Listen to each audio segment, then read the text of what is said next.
வணக்கம் நண்பர்களே, விஜயபிரகாஷ் பேசுகிறேன். அதிகாலை நேரத்தில் உங்களை எல்லாம் சந்திப்பதில் பெருமகிழ்ச்சி. இந்த நாளை கொடுத்த பிரபஞ்சத்திற்கு நன்றி. இன்றைக்கி முதல்ல நம்ம பார்க்க போகிறது நன்றியுணர்வு தியானம். நன்றியுணர்வு தியானம் சொல்லும் போது மனம் அமைதிப்படுது. நமக்கு மனசுக்குள்ளே இருக்கிற எந்த ஒரு வெஞ்சன்ஸும் காண போயிடும். முதல்ல நம்ம யாருக்கு நன்றி சொல்ல போகிறோம்? கற்றுக் கொடுத்த குருக்களுக்கு, ஆசிரியர்களுக்கு நன்றி. அவர்கள் நம்மோடு இருந்தாலும், ஆத்மாவாக இருந்தாலும் மனதார 3 முறை அவர் முகத்தை நினைத்து நெஞ்சில் கை வைத்து நன்றி நன்றி நன்றி. இரண்டாவது நன்றி, மிக முக்கியமான நன்றி. உயிர் கொடுத்த தந்தைக்கு நன்றி. அவர்கள் நம்மோடு இருந்தாலும், ஆத்மாவாக இருந்தாலும் மனதார 3 முறை நன்றி நன்றி நன்றி. மூன்றாவது நன்றி, உயிர் கொடுத்த அன்னைக்கு நன்றி. அவர்கள் நம்மோடு இருந்தாலும், ஆத்மாவாக இருந்தாலும் மனதார 3 முறை நன்றி நன்றி நன்றி. இன்றைக்கி நம்ம யார் நன்றியுணர்வு தியானம் பண்ண போகிறோம் அப்படின்னா, உயிர் கொடுத்த தந்தைக்கு அவரோட ஊர் பெயரை போட்டு, அவர் பெயரை போட்டு 3 முறை வாழ்க வளமுடன், வாழ்க வளமுடன், வாழ்க வளமுடன். மிக முக்கியமான சுய கட்டளைகள் நம்ம பார்க்க போகிறோம். சுய கட்டளைகள், நமக்கு நாமே இட்டுக்கொள்ளும் கட்டளைகள், மனதை திடப்படுத்துவதற்காக அதை நம்ம சொல்கிறோம். அது அதிகாலையில் சொல்லும்போது நம்ம நினச்சதெல்லாம் நடக்க ஆரம்பிக்குது. முதல் பண சுய கட்டளை, பணம் என் வாழ்க்கையை சிறப்பாக மாற்றக்கூடிய ஒரு கருவி. பணம் என் வாழ்க்கையை சிறப்பாக மாற்றக்கூடிய ஒரு கருவி. பணம் என் வாழ்க்கையை சிறப்பாக மாற்றக்கூடிய ஒரு கருவி. பணம் என்பது என்ன? ஒரு என்டர்டெயின்மெண்ட் டூலா? நம்ம லைஃப்பை சேஞ்ச் பண்ண வந்திருக்க ஒரு டூல், ஒரு வெப்பன் சொல்லுவேன் நான்.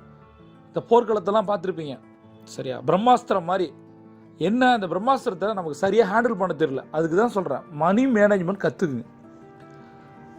பணத்தை எப்படி மேனேஜ் பண்ணுறது, உறவுகளை எப்படி மேனேஜ் பண்ணுறது, இதை சரியாக கற்றுக்கிட்டா போதும். பீப்புள் மேனேஜ்மெண்ட், மணி மேனேஜ்மெண்ட், இது ரெண்டும் இருந்தால் உங்களை அடிச்சுக்க ஆள் கிடையாது. ரெண்டாவது, நான் பணத்தை கட்டுப்படுத்துகிறேன், பணம் என்னை கட்டுப்படுத்தாது. நான் பணத்தை கட்டுப்படுத்துகிறேன், பணம் என்னை கட்டுப்படுத்தாது. நான் பணத்தை கட்டுப்படுத்துகிறேன், பணம் என்னை கட்டுப்படுத்தாது. நான் தான் பணத்தை ஹேண்டில் பண்ணுறேன், புரியுதா? நான் தான் பணத்துக்கு எஜமான், பணம் எனக்கு எஜமான் அல்ல. சரி, அது ஒன்றும் கண்ட்ரோல் ஃபேக்டர் கிடையாது. பணம் என்ன எதுவும் செய்ய முடியாது. நான் தான் பணத்தை வச்சு எது வேணால் செய்வேன். முதல்ல பணத்துக்கு மேலே நம்ம ஒரு மாஸ்டர் நினைக்க ஆரம்பிக்கணும். பணப்பற்றாக்குறையே இல்லாமல் போகும். மூணாவது, நான் அனைத்து பணத்தடைகளையும் சமாளிக்கக்கூடிய, வென்றெடுக்கக்கூடிய திறமையான நபர். நான் அனைத்து பணத்தடைகளையும் சமாளிக்கக்கூடிய, வென்றெடுக்கக்கூடிய திறமையான நபர். நான் அனைத்து பணத்தடைகளையும் சமாளிக்கக்கூடிய மற்றும் வென்றெடுக்கக்கூடிய திறமையான நபர். இதுக்காக நான் சொல்கிறேன்னா, நிறைய தடைகள் இருக்குது. பணத்தடை என்பதே நான் போயின்னு சொல்கிறேன். பணத்தடை வராது, மனத்தடை தான். மென்டல் பிளாக்ஸ், மைண்ட் பிளாக்ஸ் இருக்கிறதால தான் பணம் நம்மளை நோக்கி வரல. எல்லாருக்கும் வருது, ஏன் நமக்கு வரல? நமக்கு அதற்கான தகுதி இல்லை. அந்த தகுதியை வளர்த்துக்கணும், அவ்வளோதான். ரெண்டாவது, அந்த பணத்தடைகள் வருதுன்னா நம்மளால ஹேண்டில் பண்ண முடியும்.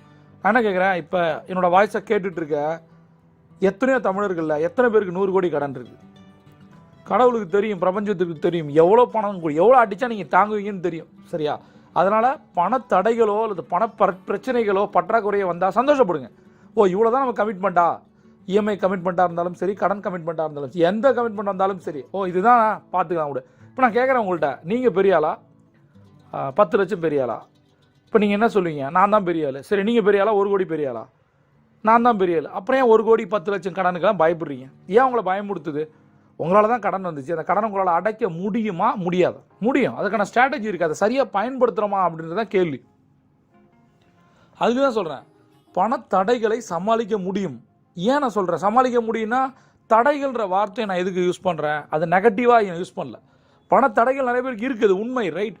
அதை நான் பாசிட்டிவாக மாற்ற நினைக்கிறேன். அதெல்லாம் சொல்கிறேன், அதை வென்றெடுக்கக்கூடிய திறமையான நபர். கடவுள் நமக்கு எல்லா வாய்ப்புகளையும் கொடுத்துருக்காரு. பிரபஞ்சம் நம்ம பிறக்கும்போது மிகப்பெரிய சாம்பியன் ஆக்குவதற்கான எல்லா விஷயத்தையும் கொடுத்துருக்கு. பணம் நம்மள்கிட்ட வராமல் இருக்க என்னென்னோ நம்ம பண்ணியிருக்கோம்ல, எவ்வளோ டைலூஷன், எவ்வளோ டைவர்ஷன். அதை மாற்றி இன்னையிலேருந்து ஒரு மணி மாஸ்டராக மாறுவோம், அவ்வளோதான். நம்மளே ஒரு விஷயம் சொல்கிறேன், 3 முறை இதான் இந்த பண சுய கட்டளைகளை நீங்கள் சொல்லணும், 8 முறை எழுதணும். இது 24/7 சொல்லப்படுற லா ஆஃப் அட்ராக்ஷன் டெக்னிக் தான் இது. இப்போ நான் சொன்ன இந்த பணமந்திரங்கள் புத்தகத்திலிருந்து நான் சொல்கிறது, ரைட். அடுத்தது, தங்க நேரத்தில் ஒரு 10 விஷயம் சொல்லியிருக்கேன். அது தங்க நேர டைரியாக கொடுக்கப்பட்டிருக்கு. அதை வாங்கி அதை சரியாக பயன்படுத்துனீங்கன்னா 90 நாளில் ஒரு வாழ்க்கை மாற்றம் நிகழும். என் வாழ்க்கை அப்படி தான் மாறிச்சு. உங்களுக்கும் மாறணுமா? அதில் என்னென்ன சொல்லியிருக்கணும் அதை செஞ்சிங்கன்னா வாழ்க்கை மாறும். கடைசி ஒன்று சொல்லி முடிக்கிறேன், லா ஆஃப் அட்ராக்ஷனை நம்புகிற எல்லாருக்கும் சொல்கிறேன், லா ஆஃப் ஆக்ஷன் அதை விட முக்கியம். பிரபஞ்சம் கொட்டி தர காத்திருக்கு. நீங்கள் ஒரு champion. See you on top.